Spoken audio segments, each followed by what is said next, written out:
नमस्कार दोस्तों, मैं स्टडी संग्राम पे रोहित एक बार आपका फिर से स्वागत करता हूं। सामान्य हिंदी की स्पेशल 2 क्लास आपको उपलब्ध कराई जा रही है। कल 7 दिसंबर को किसी कारणवश आपको क्लास प्रोवाइड नहीं करा सके हम, उसके लिए हम क्षमा प्रार्थी हैं और आपको कंटिन्यू क्लास उपलब्ध कराई जाएगी। पूरे 50 प्रश्न हैं, हिंदी के हैं। प्रीवियस ईयर पर 2012 से लेकर अब तक पूछे गए सभी प्रश्न सम्मिलित हैं। इसकी क्लास 6 दिसंबर को हुई है और ये 7 को किसी कारणवश नहीं हो पाई थी, लेकिन 8 दिसंबर को आपको मिल रही है क्लास। जो हिंदी की क्लास शाम को आपको 7 बजे मिल जाएगी और सुबह जो है आपकी जीके जीएस की क्लास 8 बजे अपलोड होती है। जो अब एक अपलोड हुई है आज 8 बजे, 8 तारीख को 8 बजे सुबह अपलोड हुई, उसे देख लीजिए आप अगर आप नहीं देखें तो। चलिए शुरू करते हैं बगैर समय व्यतीत करते हुए।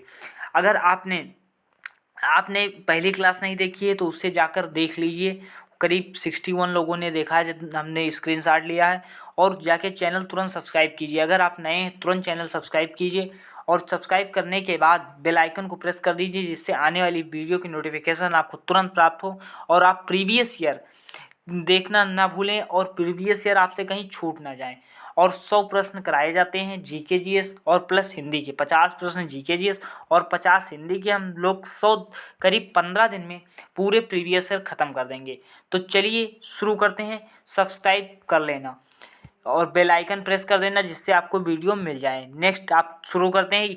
51 क्वेश्चन है, क्योंकि 51 क्वेश्चन है क्योंकि प्रीवियस ईयर हमने उठाए हैं। तो फर्स्ट शिफ्ट में जो है 51 से 100 तक या क्वेश्चन रहते हैं। यह हिंदी वालों के लिए है। हिंदी वाले जो हैं वो भाई क्लास देख सकते हैं। 51 से 52 में है क्या है कि विलोम शब्द चुनिए। स्पीड तेज रहेगी और आवाज़ सुनिएगा कि केवल सुनिए कि आप कितने आंसर क्वेश्चन का कर सकते थे। प्रश्न संख्या 51-52 में क्या है? निम्नलिखित शब्दों के विलोम शब्द चुनिए।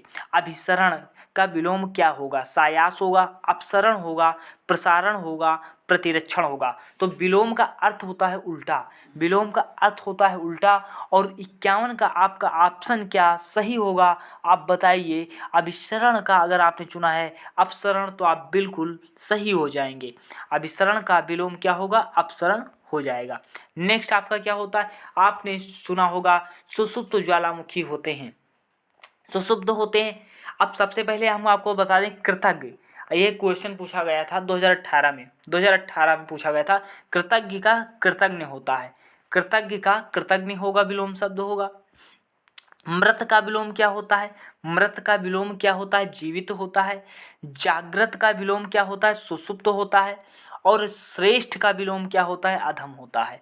आपसे पूछा जाएगा कि श्रेष्ठ का विलोम अधम होगा, जागृत का सुषुप्त विलोम होता है, मृत का जीवित विलोम होता है, कृतज्ञ का कृतज्ञ विलोम होता है, कृतज्ञ का कृतज्ञ विलोम होता है। नेक्स्ट आपका 53 क्वेश्चन आपकी स्क्रीन पर है, जो शुद्ध वर्तनी से रिलेटेड है, सही वाक्य से रिलेटेड है। क्योंकि सही वाक्य भी आता है, सही वर्तनी भी आती है। 53 से 54, क्योंकि दो क्वेश्चन का वेटेज है। गत रविवार को वह मुंबई जाएगा। आने वाले रविवार को वह मुंबई जाएगा। आगामी रविवार को वह मुंबई जाएगा। पूर्वाध रविवार को वह मुंबई जाएगा। तो यहाँ पर गत रविवार को वह मुंबई जाएगा। भैया गत जब हो गया, गत बीत गया, तब वह मुंबई कहाँ जाएगा? यह गलत हो जाएगा। आने वाले रविवार को मुंबई जाएगा, इसमें निश्चित नहीं है। लेकिन आगामी अगर आपने चुना है आगामी रविवार को वह मुंबई जाएगा, तो आपका बिल्कुल क्लियर आंसर हो जाएगा। सी एक्स का बिल्कुल करेक्ट आंसर है। नेक्स्ट आपकी शंकाओं का निराकरण होना चाहिए, आपकी शंकाओं का समाधान होना चाहिए, आपकी शंकाओं का सम्मान होना चाहिए, आपकी शंकाओं का वरदान होना चाहिए।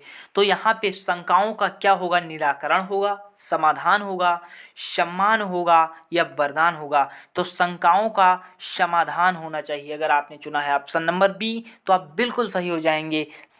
जो शंकाओं का समाधान होना चाहिए, शंकाओं का क्या होता है? समाधान होता है।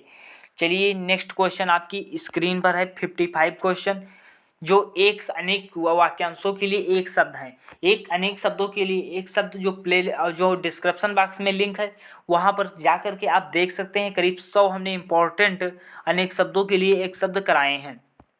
और डिस्क्रिप्शन बॉक्स में आप जाके टेलीग्राम से जुड़ सकते हैं। अगर आप पहली बार वीडियो देख रहे हैं, जिससे आप क्विज उसके हल कर सकें। इस क्लास के क्विज भी हम टेलीग्राम पे हल करवाते हैं। दिशाएं हैं, दिशाएं ही जिनके वस्त्र हैं, उनके लिए एक शब्द क्या होगा? विश्वम्भर होगा, दिक्पाल होगा, पैगंबर होगा, दिगंबर होगा। तो दिशाएं ही जिनके वस्त्र हैं, तो उनके लिए एक शब्द क्या होगा? दिगंबर होगा, दिगंबर हो जाएगा। नेक्स्ट क्वेश्चन आपके लिए 56 है। युद्ध की इच्छा रखने वाला के लिए एक शब्द क्या होगा? तो युद्ध की इच्छा रखने वाले के लिए कल भी हमने इस क्वेश्चन को कराया था, जो 6 दिसंबर को क्लास हुई थी, उसमें करीब 4 हमने अनेकार्थी शब्द बताए थे, लेकिन इसमें भी पूछा गया है युद्ध की इच्छा रखने वाले के लिए युद्ध शब्द होगा। देखिए बार बार क्वेश्चन रिपीट होते हैं, अनेक शब्दों के लिए एक शब्द जो हमने इंपॉर्टेंट कराया है उससे बाहर आएगा नहीं। युद्ध की इच्छा करने के लिए युद्ध होता है, मरने की इच्छा के लिए मुमुक्ष होता है, मरने की इच्छा के लिए मुमुक्ष होता है। नेक्स्ट क्वेश्चन आपका 57, आमलक का तद्भव क्या होगा? तद्भव क्या होता है? हिंदी शब्द होता है, जबकि तत्सम क्या होता है? तत्सम आपका संस्कृत शब्द होता है। तत्सम क्या है? संस्कृत शब्द है। हिंदी जो है सरल शब्द होते हैं। आम्र जैसे आम्र है, या क्या है? तत्सम शब्द है। इसका जो है तद्भव क्या होगा? इसका तद्भव आम हो जाएगा। इसका तद्भव क्या होगा? आम हो जाएगा।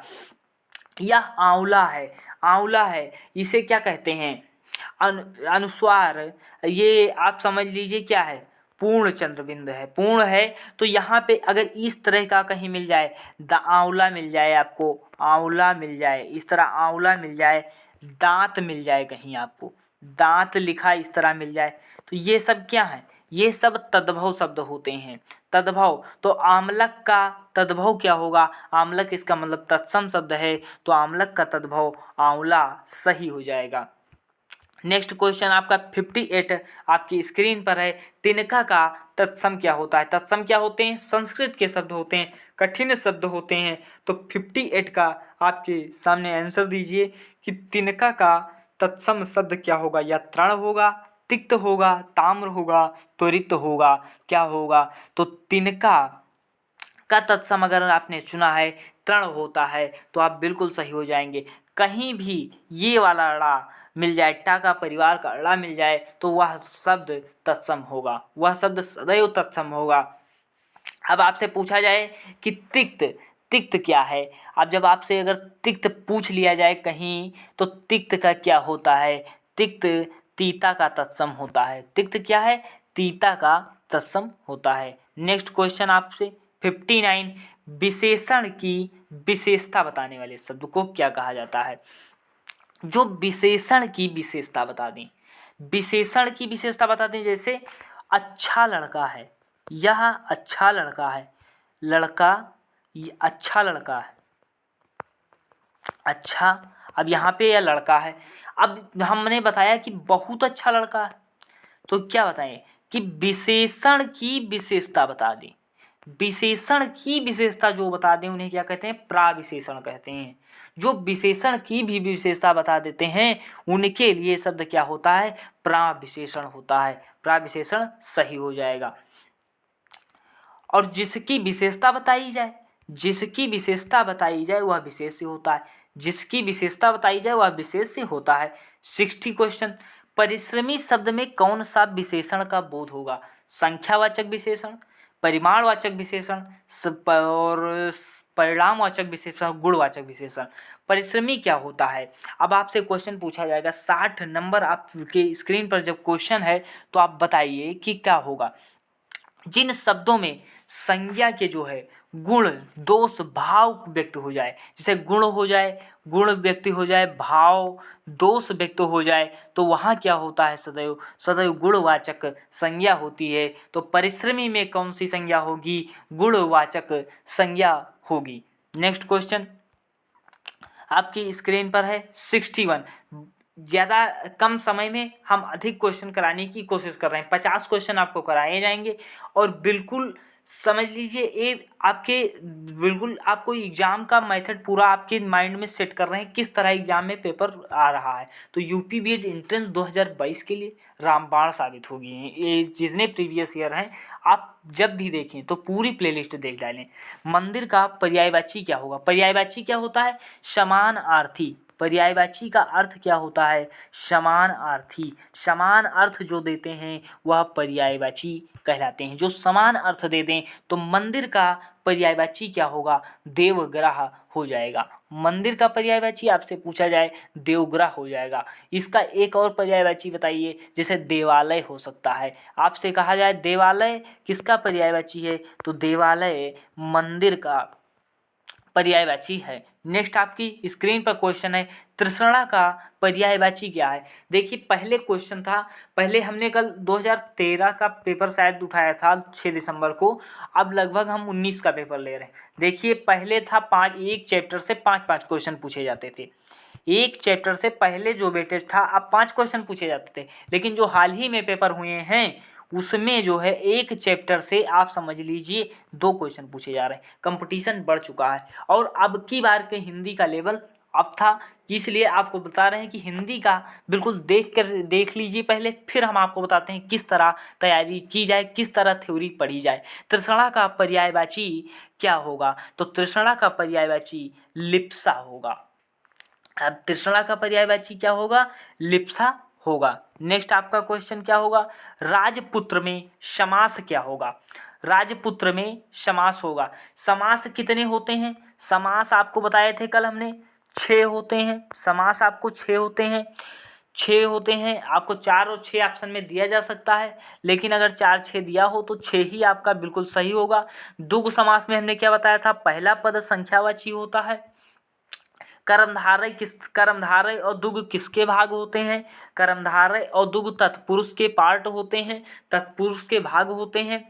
बहुब्रीहि समास में कोई तीसरा पद प्रधान होता है, दोनों पद प्रधान न हो करके तीसरा पद प्रधान होता है। तो राजपुत्र में यानी राजा का पुत्र हो जाएगा, तो इसमें क्या हो जाएगा? तत्पुरुष समास हो जाएगा। इसमें क्या हो जाएगा? तत्पुरुष समास हो जाएगा। अब इसमें तत्पुरुष का भी पार्ट पूछा जा सकता है, तो आप बताएंगे संबंध तत्पुरुष हो जाएगा। तत्पुरुष का क्या पार्ट हो जाएगा?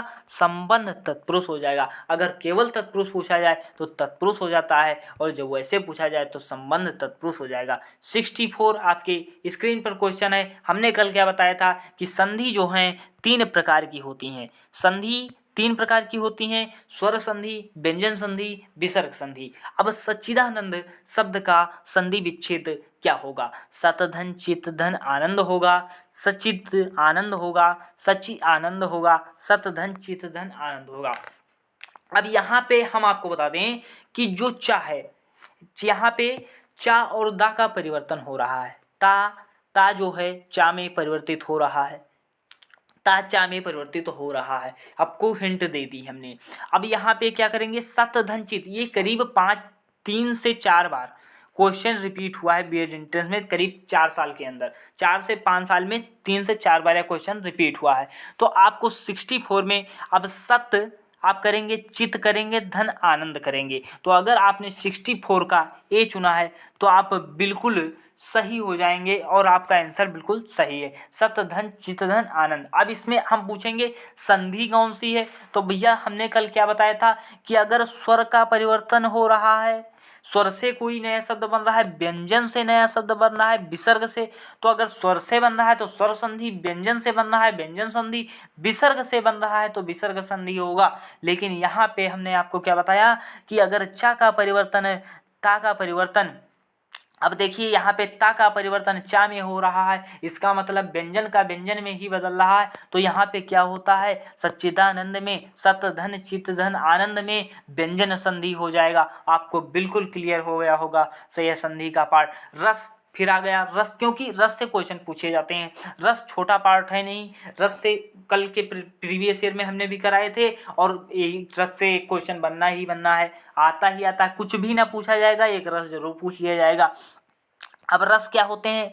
तो रस का अर्थ होता है आनंद। रस का अर्थ क्या होता है? आनंद होता है। रस कितने प्रकार के होते हैं? रस 9 प्रकार के होते हैं। भरत मुनि के अनुसार रस कितने प्रकार के होते हैं? 8 प्रकार के होते हैं। भरत मुनि ने किस रस को रस में शामिल नहीं किया है? शांत रस को रस में शामिल नहीं किया है। यह बिल्कुल इंपॉर्टेंट क्वेश्चन है। जुगुप्सा किस रस का स्थायी भाव है? तो जुगुप्सा जो है, जुगुप्सा का अर्थ बताइए। जुगुप्सा को या घृणा घृणा भी कह सकते हैं, जुगुप्सा कह सकते हैं या घृणा कह सकते हैं। तो जब घृणा आप कहेंगे तो बीभत्स रस का स्थायी भाव क्या होता है, जुगुप्सा होता है। अब आपसे हम पूछेंगे, कल भी हमने आपको बताया था कि अद्भुत रस का स्थायी भाव आप बताइए। अब आपसे पूछा गया है कि अद्भुत रस का स्थायी भाव बताइए, तो अद्भुत रस का आप अगर बताएं तो विस्मय आप बता सकते हैं। अद्भुत रस का स्थायी भाव आपका विस्मय हो जाएगा। और भयानक रस का क्या हो जाएगा, भय हो जाएगा। भयानक रस का भय हो जाएगा। रौद्र रस का क्या होता है, रौद्र रस का होता है क्रोध। रौद्र रस का क्या होता है, क्रोध स्थायी भाव होता है। चारों हमने ऑप्शन आपको क्लियर कर दिए। नेक्स्ट आपका, सूरज को दीपक दिखाना का अर्थ क्या होता है। सूरज को दीपक दिखाना अर्थ मतलब रोशनी में अंधकार होना। रोशनी में अंधकार होना, जब सूरज को आप दीपक दिखाएंगे खुद उजाला जो है, तो क्या कि रोशनी में अंधकार होना, किसी व्यक्ति की तुच्छ प्रशंसा करना, प्रभाव स्थापित करना, सम्मान बढ़ाना। तो 66 का आपका क्या बिल्कुल आंसर हो जाएगा, आप बताइए। तो किसी व्यक्ति की तुच्छ प्रशंसा करना आपका बिल्कुल सही आंसर हो जाएगा, क्योंकि सूरज को आप दीपक दिखा रहे हैं, इसका मतलब किसी व्यक्ति की तुच्छ प्रशंसा करना आपका आंसर बिल्कुल करेक्ट हो जाएगा। नेक्स्ट आपका 67 क्वेश्चन है स्क्रीन पर, निम्नलिखित में से कौन सी द्रविड़ परिवार की भाषा है। तो द्रविड़ परिवार की भाषा को आपको बताना है, उड़िया है, बंगला है, असमिया है या कन्नड़ है। तो आप 67 का आंसर दीजिए। तो कन्नड़ आपकी द्रविड़ परिवार की भाषा होती है। कन्नड़ कहाँ की होती है, कन्नड़ जो है द्रविड़ परिवार की भाषा होती है। नेक्स्ट 68 नंबर क्वेश्चन आपकी स्क्रीन पर है कि शुद्ध वर्तनी का विकल्प का चयन कीजिए। शुद्ध वर्तनी से भी क्वेश्चन आते हैं, 1 से 2 क्वेश्चन आएंगे। तो भौगोलिक होगा, भौगोलिक होगा, भूगोलिक होगा, भूगोलिक होगा। तो अगर आपने क्या कहा कि भौगोलिक होगा या भूगोलिक होगा, इसमें आप तो कंफ्यूज नहीं हो गए। तो अगर आपको कंफ्यूज हुए हैं, अगर आपने एक गेस किया कि यह भौगोलिक हो जाएगा, तो आप बिल्कुल सही हो जाएंगे और आपका भौगोलिक बिल्कुल सही आंसर है। अब आपसे 69 का आप क्वेश्चन पूछ रहे हैं कि प्रफुल्लित होगा, प्रफुल्लित होगा, प्रफुल्लित होगा या प्रफुल्लित होगा। तो अगर आपने चुना है ऑप्शन नंबर सी, बिल्कुल इसमें समझ लीजिए क्या होगा, एक स्वर रहित ला होगा और एक स्वर सहित ला होगा। इसमें प्रफुल्लित में 2 ला होंगे, एक स्वर सहित एक स्वर रहित होगा। तो यह प्रफुल्लित आपका बिल्कुल सही आंसर होगा। नेक्स्ट आपका 70 नंबर क्वेश्चन आपकी स्क्रीन पर है कि नीचे दिए गए विकल्पों में से सही विकल्प का चयन कीजिए। 70 नंबर क्वेश्चन आपकी स्क्रीन पर है। स्वावलंबन जो है मनुष्य को आत्मनिर्भर ही नहीं बनाता, उसमें क्या जगाता है, विवेक जगाता है, आत्मविश्वास जगाता है, परिश्रम जगाता है, आत्मबल भी जगाता है। तो क्या है, स्वावलंबन जो है मनुष्य को आत्मनिर्भर ही नहीं बनाता बल्कि उसमें आत्मविश्वास भी जगाता है। सेल्फ कॉन्फिडेंस यानी आत्मविश्वास भी जगाता है। यह आपका बिल्कुल सही आंसर हो जाएगा। नेक्स्ट आपका 71 नंबर स्क्रीन पर है। बीड़ा उठाना का तात्पर्य होता है। अब बीड़ा उठाना मतलब हमने बीड़ा उठा लिया है कि बीएड एंट्रेंस को पूरा तैयारी करा के तब रहेंगे, पूरे प्रीवियस ईयर आपको कराएंगे, फिर विद सॉल्यूशन आपको उपलब्ध कराएंगे कि कहाँ से कितने क्वेश्चन पूछे गए, किस चैप्टर से पूछे गए, उन चैप्टर से भी चैप्टर वाइज भी आपको क्वेश्चन उपलब्ध कराएंगे, कितने क्वेश्चन आज तक पूछे गए। तो बीड़ा उठाना से तात्पर्य क्या है, भार उठाना, कठोर परिश्रम करना, मेहनत करना, दृढ़ संकल्प करना। तो क्या किया हमने, दृढ़ संकल्प लिया है कि पूरे क्वेश्चन कराएंगे और पूरी तैयारी आपको कराएंगे। नेक्स्ट आपका 71 का 72 क्वेश्चन आपका हो जाएगा। 72 आपकी स्क्रीन पर क्वेश्चन है, तुरंत बताइए आंसर क्या होगा।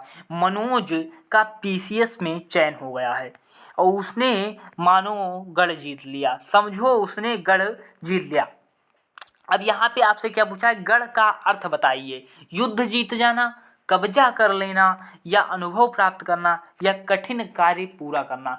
तो 72 का आपका आंसर कौन सा हो जाएगा, तो कठिन कार्य पूरा होना। कठिन कार्य पूरा होना। मतलब समझो गढ़ जीत लिया, तो गढ़ का क्या अर्थ होगा, कठिन कार्य पूरा होना। आपका बिल्कुल करेक्ट आंसर है। नेक्स्ट आपका 73 आपकी स्क्रीन पर क्वेश्चन है कि इसका उच्चारण स्थान मैंने कल भी आपको बताया, आज भी आया है, हर बार आता है। तो उच्चारण स्थान, क्योंकि का से इतने उच्चारण स्थान है, कितने याद करेंगे, तो इन सब की प्रॉपर क्लास आपको उपलब्ध कराई जाएगी। पहले आप प्रीवियस ईयर तो हल कीजिए कि आपको आंकड़ा लगे कि हाँ इस तरह से जब अब आप क्वेश्चन कराएंगे तो आपको लगेगा कि हाँ एग्जाम में क्वेश्चन आ रहे हैं। वैसे आपको पता नहीं होता है कि यह एग्जाम में क्वेश्चन पूछे जाएंगे या नहीं पूछे जाएंगे, तो इन प्रीवियस ईयर से आपको जरूर पता लग जाएगा। हम आशा करते हैं कि पूरे क्वेश्चन आपको क्लियर लग जाएंगे, जो पढ़ाएंगे वही आप समझेंगे कि हाँ अब आएगा।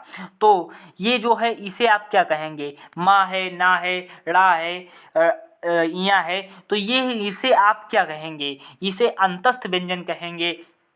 तो अंतस्थ व्यंजन हमने आपको क्या बताए थे, या होता है, रा होता है, ला होता है, वा होता है, या अंतस्थ व्यंजन होते हैं।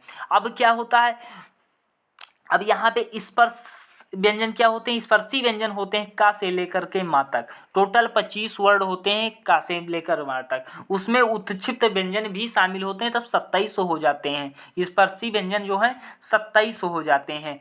अब यहाँ इसे आप क्या कहेंगे, इसे नासिक व्यंजन कहेंगे, नासिक व्यंजन कहेंगे, उत्क्षिप्त व्यंजन कहेंगे, या अनुनासिक व्यंजन कहेंगे। आखिर इसमें आप कौन सा आंसर सही करेंगे। तो अगर आप इनमें अनुनासिक व्यंजन करते हैं या पंचमा अक्षर व्यंजन करते हैं तो आप बिल्कुल सही हो जाएंगे। इसके लिए क्या होगा, अनुनासिक व्यंजन आपका बिल्कुल करेक्ट आंसर हो जाएगा। नेक्स्ट क्वेश्चन आपका स्क्रीन पर 74 है, 74 नंबर क्वेश्चन। समझ लीजिए 24 नंबर का क्वेश्चन है। वह आया और मैं चला गया, वह आया और मैं चला गया, मतलब क्या दिखा रहा है कि एक वाक्य को कनेक्ट कर रहा है। वाक्य को जब कनेक्ट कर रहा हो यानी संबंध स्थापित कर रहा है, वाक्य के बीच में जोड़ने का कार्य हो रहा है या संबंध स्थापित हो रहा है, तो क्या संबंध बोधक होगा, तो संबंध बोधक होगा नहीं, लेकिन संबंध तो स्थापित हो रहा है, जोड़ रहा है। वह आया और मैं चला गया, वह आया और मैं चला गया, तो क्या है इसमें समुच्चय बोधक अव्यय हो जाएगा। कौन सा अव्यय होगा, वह आया और मैं चला गया, तो अव्यय है इसमें समुच्चय बोधक। नेक्स्ट आपकी स्क्रीन पर जो है क्वेश्चन तुरंत आपकी स्क्रीन पर, नेक्स्ट जो आपकी स्क्रीन पर 75 क्वेश्चन है कि निम्नलिखित में से कौन सा कालवाचक क्रिया विशेषण है। तो कालवाचक क्रिया विशेषण के लिए एक आपको बिल्कुल ट्रिक बता दें क्या होता है। तो कालवाचक जिन शब्दों में समय संबंधी विशेषता आ जाए, जैसे समय का अभाव आ जाए, तो जिनमें समय का अभाव आ जाता है वह क्या होते हैं, कालवाचक होते हैं। तो आज या कल क्या है, समय हो सकता है, तो आज सही हो जाएगा। निम्नलिखित में से कौन सा कालवाचक क्रिया विशेषण है, तो कालवाचक क्या है, आज।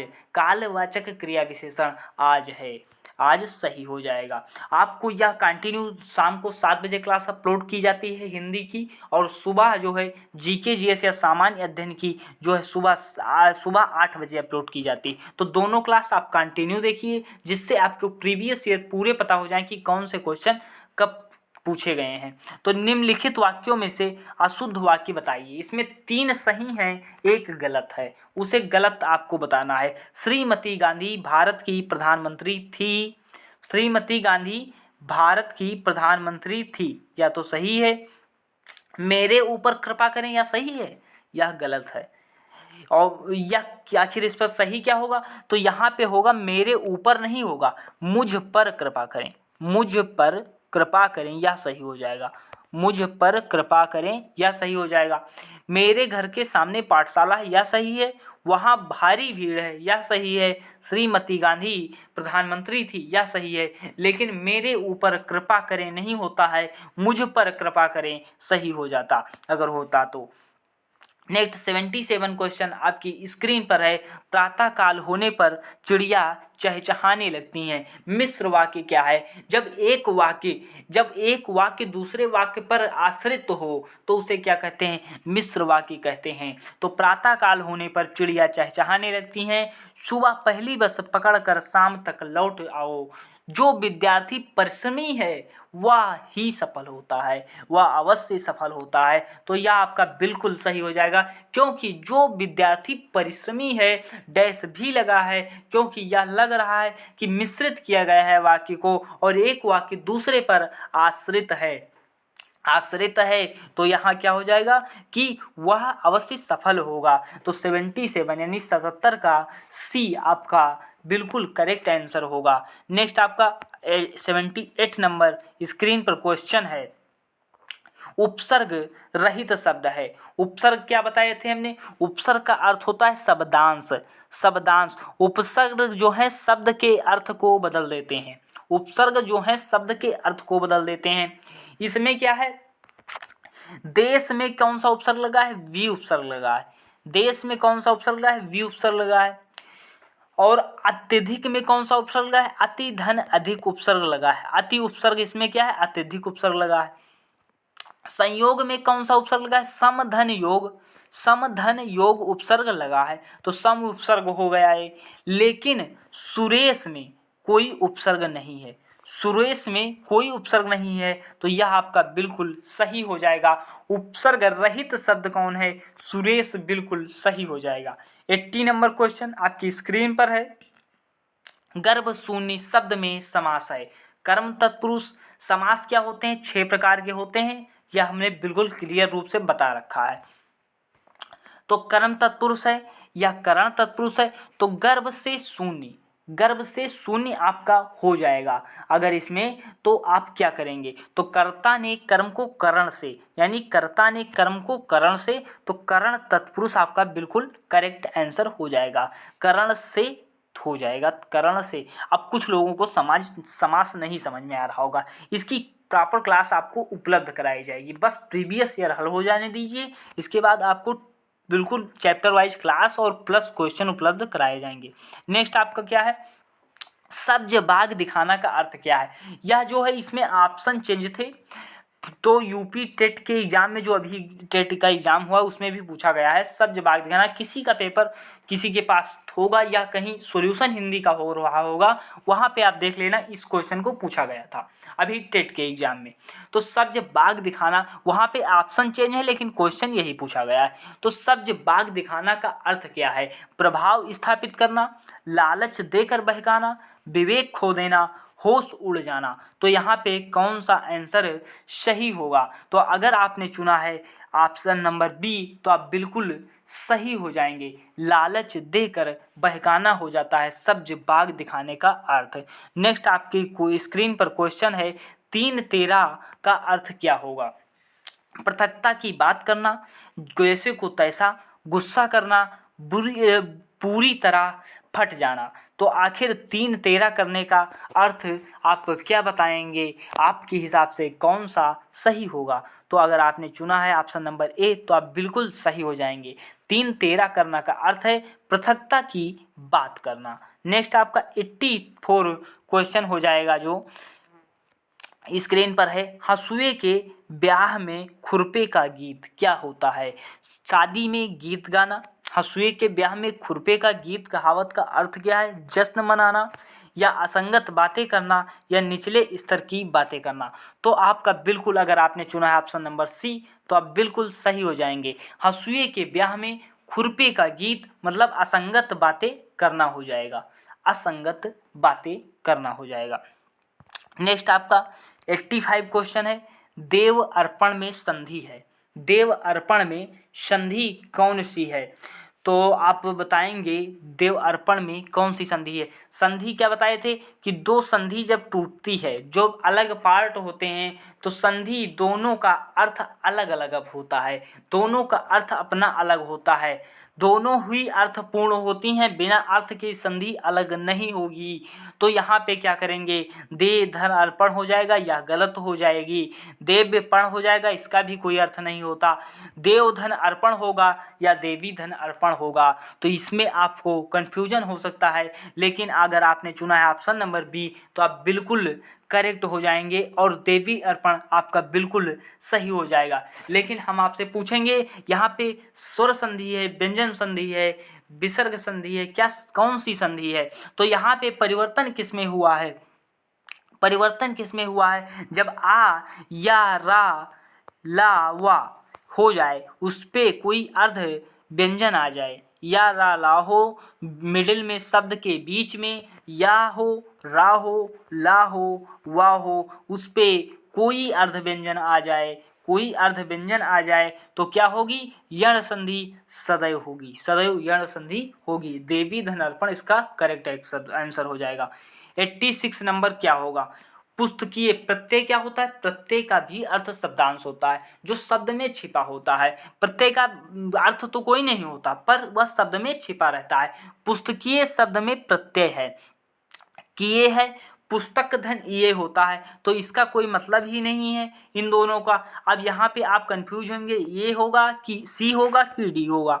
तो अगर आप बताइए इसमें आप कौन सा आंसर सही करेंगे, कि आपके हिसाब से कौन सा सही होगा, सी होगा या डी होगा? तो अगर आपने चुना है सी तो आप बिल्कुल सही हो जाएंगे, क्योंकि पुस्तक, पुस्तक जो होगा, पुस्तक प्लस ये होगा तो पुस्तकीय हो जाएगा, ये वाला प्रत्यय आपका होगा। नेक्स्ट आपका 87 नंबर, स्वतंत्रता सबको प्यारी है, वाक्य में रेखांकित शब्द का संज्ञा का भेद है। वाक्य में स्वतंत्रता सबको प्यारी है, रेखांकित संज्ञा का भेद है, जातिवाचक, भाववाचक, गुणवाचक, इनमें से कोई नहीं। तो 87 का कौन सा आंसर? जब गुण, जैसे अब क्या है, भाववाचक संज्ञा, जातिवाचक क्या है, जिसमें एक व्यक्ति से रिलेटेड बता दी जाए, जैसे गाय आपको बताया गया, तो गाय में नील गाय भी आती है, साहीवाल गाय भी आती है, तो गाय जो होता है यह जातिवाचक है। जबकि आपसे कह दिया जाए नील गाय, तो नील गाय क्या है? व्यक्तिवाचक हो जाएगी। आपसे आम कह दिया जाए, आम कह दिया जाए तो आम क्या है? जातिवाचक संज्ञा है। जबकि दशहरी आम क्या है? व्यक्तिवाचक संज्ञा है। दशहरी आम क्या है? व्यक्तिवाचक संज्ञा है। आपसे कह दिया जाए स्वतंत्रता, स्वतंत्रता क्या है? इसमें क्या है? गुण पता है कि दशा है कि भाव है? भाव लग रहा है कि हम स्वतंत्र हैं, तो भाव से पता लग रहा है कि हम स्वतंत्र हैं, तो यह भाववाचक संज्ञा हो जाएगा। अब हमसे पूछेंगे संज्ञा कितने प्रकार की होती है? मूल रूप से पूछा जाए 3 प्रकार की, और वैसे पूछा जाए तो 5 प्रकार की संज्ञा होती है। अगर केवल पूछा जाए संज्ञा कितने प्रकार की होती है, तो संज्ञा 5 प्रकार की, और मूल रूप से संज्ञा पूछा जाए तो 3 प्रकार की होती है। यह यूपी बेस्ड एंट्रेंस 2021 में क्वेश्चन पूछा जा चुका है। नेक्स्ट क्वेश्चन, सर्वनाम आपसे बताए थे कितने प्रकार के होते हैं? 6 सर्वनाम होते हैं, 6 सर्वनाम होते हैं। उसमें एक सर्वनाम होता है पुरुषवाचक सर्वनाम। तो पुरुषवाचक सर्वनाम में 3 सर्वनाम होते हैं। पुरुषवाचक सर्वनाम जो होता है आपका, पुरुषवाचक सर्वनाम जो होता है उसमें आपके जो हैं 3 सर्वनाम होते हैं। अब जब 3 सर्वनाम आपके होंगे तो कौन होगा? उत्तम पुरुष होगा, मध्यम पुरुष होगा, अन्य पुरुष होगा।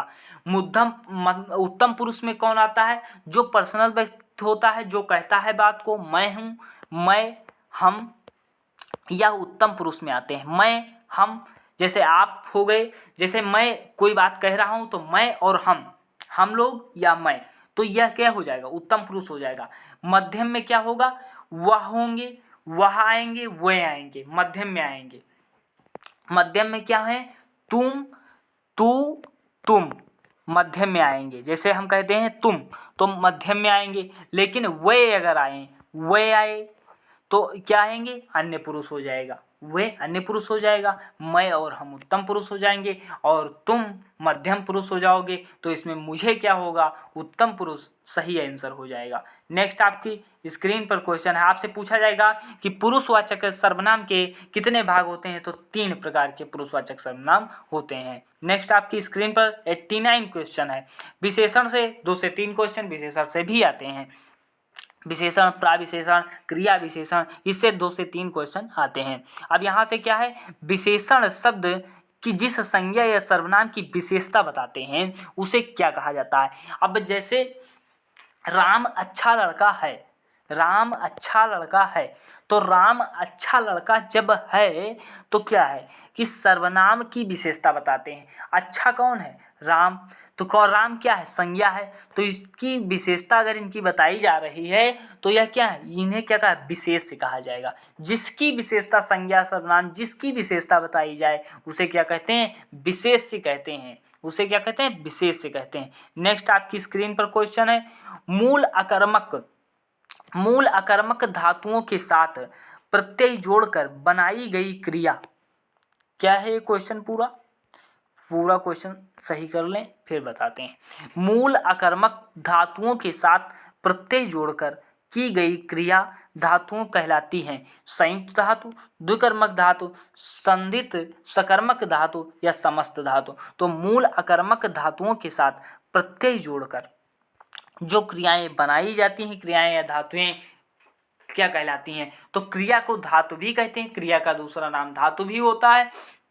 तो इसका आंसर क्या होगा, संधित सकर्मक धातु हो जाएगा, संधित सकर्मक धातु हो जाएगा। क्रिया का दूसरा अर्थ धातु भी होता है। नेक्स्ट आपकी स्क्रीन पर क्वेश्चन है 91 क्वेश्चन है जो काव्यकृत से आपकी स्क्रीन पर क्वेश्चन आया है 91 कि प्रेम वाटिका किसकी काव्यकृति है। रसखान की, नरहर दास की, आलम की, भारतेंदु हरिश्चंद्र की। तो प्रेम वाटिका जो है रसखान की अगर आपने चुना है तो आप बिल्कुल सही हो जाएंगे। और एक आप बताइए भारतेंदु हरिश्चंद्र का जो है कोई एक रचना या नाटक बताइए। तो भारतेंदु हरिश्चंद्र का आपसे हम पूछेंगे, भारतेंदु हरिश्चंद्र का, तो भारत दुर्दशा यह क्या है, भारत दुर्दशा यह नाटक है, भारत दुर्दशा यह क्या है, यह नाटक है भारतेंदु हरिश्चंद्र का। नेक्स्ट आपकी स्क्रीन पर क्वेश्चन है 92, निम्नलिखित में से कौन सा शब्द अली शब्द का अर्थ नहीं है। तो अली का सखी होता है, भंवरा होता है यानी भ्रमर होता है, बिच्छू होता है, पर रूपसी नहीं होता है। ये पूछा गया है कि अली का अर्थ क्या होता है। अली का अर्थ ये जो है 2019 के पेपर में पूछा गया था। अली का शब्द बताइए। अली का अर्थ भ्रमर भंवरा होता है। नेक्स्ट आपकी स्क्रीन पर क्वेश्चन है कि ता था दा शा क्या होते हैं। ये वाला जो सा है, अब आपको बता दें, ये वाला सा है यह दंत सा है, यह तालव्य सा है, या मूर्धन्य सा है। ये तीनों सा पूछे जाते हैं, यह दंत सा, यह तालव्य सा और यह आपका मूर्धन्य सा है। ये सारी चीज़ें आपको वर्णमाला में जब हम कराएंगे पूरा चैप्टर उसमें कराएंगे। ता है, ता था दा धा शा। अब हमने शा बताया तो आप सा, अगर इसमें देखिए क्वेश्चन करने का तरीका, आप इसे नहीं जानते थे, आप जैसे बाद में क्लास पढ़ेंगे तब तो जान जाएंगे जब हम वर्णमाला पढ़ाएंगे, लेकिन मान लीजिए अभी आप नहीं जानते तो सा आप अगर जान गए तो दंत सा जान गए कि दंत होता है, तो आप क्या करेंगे, फटाक से सही हो जाएगा। क्योंकि जब एक फैमिली मिल गई, एक फैमिली का मेंबर मिल गया तो पूरी फैमिली वैसी होगी। तो इसी तरह आप दंत टिक कर सकते हैं। तो ता था दा सा यानी दंत पर क्लिक कर सकते हैं, आपका बी आंसर सही हो जाएगा। नेक्स्ट आपका 94, निम्नलिखित में से कौन सा शब्द पुल्लिंग रूप में प्रयुक्त नहीं होता। पुल्लिंग नहीं होता, और 3 पुल्लिंग है इसमें। हाथी क्या होता है, हाथी क्या होता है। अब आपसे पढ़े थे कि ये वाली बड़ी ई जहाँ आ जाए वो सब स्त्रीलिंग होती हैं, लेकिन आज आपकी गलती यही हो गई कि दही क्या होता है, दही अच्छा होता है, दही बढ़िया होता है, दही बढ़िया होता है। पानी खराब नहीं होता है कि होती है, पानी खराब नहीं होता है। नदी बहता है कि नदी बहती है, तो नदी बहती है, इसका मतलब है क्या, यह स्त्रीलिंग है और बाकी सब पुल्लिंग है। हाथी खड़ा होता है और हाथी चलता है। दही रखा है, दही रखी नहीं है। पानी चलता है, चलती नहीं है। नदी चलती है, बहती है तो क्या है, नदी स्त्रीलिंग हो जाता है। नेक्स्ट आपका 95 नंबर क्वेश्चन क्या होगा, सप्तऋषि में कौन सी संधि है। अब कल हमने आपको बताया था कि दीर्घ स्वर संधि, यण स्वर संधि, गुण स्वर संधि, ये सब स्वर संधि के पार्ट होते हैं। स्वर संधि 5 प्रकार की होती है, 5 प्रकार की होती है। सप्तऋषि, अब यहाँ से आपसे क्वेश्चन सप्तऋषि के बनेगा तो सप्तऋषि हो जाएगा। अब आपसे बताएंगे कि गुण स्वर संधि आपसे पूछा जाए तो ए ओ अर आ जाए। अगर कहीं भी आपको ए मिल जाए, ओ मिल जाए या अर मिल जाए, कि मात्रा मिल जाए, तुरंत आंख मूंदिए और गुण संधि टिक कर दीजिए। गुण स्वर संधि कहिएगा क्योंकि स्वर संधि का पार्ट है। तो यहाँ पे सप्तऋषि में क्या है, गुण स्वर संधि हो जाएगा। नेक्स्ट आपका बाढ़ पीड़ितों की सहायता के संबंध में पत्र लिखा जाता है। जैसे बाढ़ जो आई उससे पीड़ित लोग किसको लिखेंगे पत्र, लेखाधिकारी महोदय को, जिलाधिकारी महोदय को, कुलपति महोदय को या आचार्य महोदय को। तो अगर आपने चुना है इसका आंसर, हम आशा करते हैं सभी लोग सही देंगे, तो बी आपका बिल्कुल सही हो जाएगा। बाढ़ पीड़ितों की सहायता के संबंध में पत्र लिखा जाता है जिला अधिकारी को। नेक्स्ट आपका क्वेश्चन जो है 97 होगा स्क्रीन पे, ठेले पर हिमालय क्या है। तो ठेले पर हिमालय यह है क्या, तो ठेले पर हिमालय या धर्मवीर भारती क्या है। तो निबंध है, धर्मवीर भारती इसके नायक हैं, तो रचनाकार हैं। तो आखिर यह क्या है, निबंध है या कहानी है, उपन्यास है, यात्रा ग्रंथ है। तो अगर आपने चुना है निबंध है तो आप बिल्कुल सही हो जाएंगे कि धर्मवीर भारती का निबंध कौन सा है, ठेले पर हिमालय। नेक्स्ट आपकी स्क्रीन पर 98 क्वेश्चन है कि इनमें से कौन से कवि अष्टछाप के कवि नहीं हैं, सूरदास, कुम्भनदास, नंददास, रैदास।